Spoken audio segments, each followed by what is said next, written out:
Ya, Hamas, tahu nggak Hamas siapa? Nggak tahu kan? Kita taunya Palestina. Ini kabar agak pahit saya kasih tahu, ya, karena kita kadang-kadang donasi kita nggak tahu donasi ke siapa. Saya suka Bapak Ibu hobi donasi, tapi pastikan donasinya ke siapa. Karena saya pernah masuk ke Israel, itu kita masuk 7 kali diperiksa, nggak bisa bawa barang-barang. Maka pastikan kalau kita donasi ke lembaga yang diakui oleh pemerintah dan lewat jalur pemerintah, hanya itu satu-satunya jalur. Jadi tolong pengurus masjid jangan sampai harta-harta yang diberkahi Allah ini kemudian salah jalur. Dan itu sudah terjadi. Salah satu tokoh yang dihormati di Indonesia, ya, salah satu tokoh dakwah itu ngirim dana ke bukan Palestina, Israel Suriah. Yang nerima siapa? Kelompok teroris terkenal, Pak.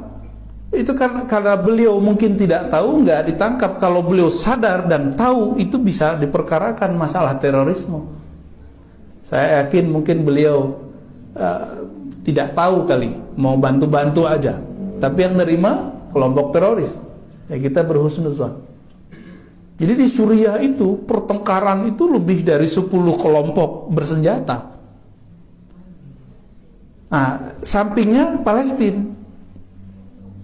Ada satu kompleks, satu distrik jalan lah namanya Sheikh Jarrah. Itu nama kampung. Kampung Atua Jarrah, gitu-gitulah ya namanya.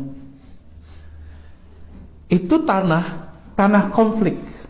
Ya seharusnya ya orang Palestina nganggap itu milik Palestina, orang Israel nganggap sudah beli.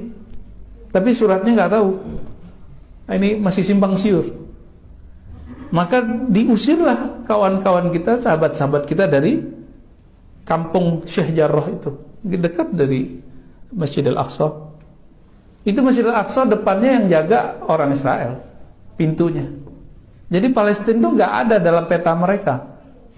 Maka ada kelompok di Palestina yang kemudian membalas sikap Israel itu dengan cara yang sama, menghapus peta Israel dari kamus mereka. Kelompok ini disebut dengan Hamas. Hamas itu bukan di Yerusalem itu, tapi di daerah Gaza. Ya.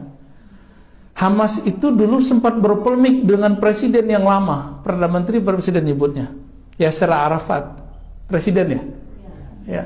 Ingat dulu Ibu, Yasser Arafat. Yasser Arafat ini ingin mencari titik temu yang menguntungkan bagi masyarakat Palestina.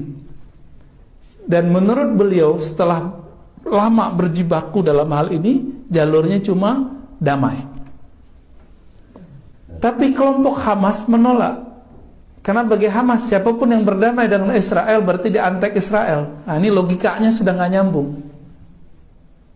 Jadi kita pro simpati dengan masyarakat Palestina, bukan berarti kita pro dengan sikap-sikap yang dilakukan oleh Hamas.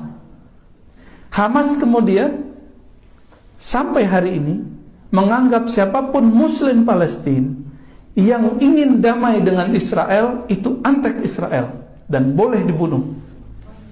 Nah itu masalahnya. Pahit nggak kalau udah tahu? Kalau udah mengerti begini kita jadi bingung mau donasi.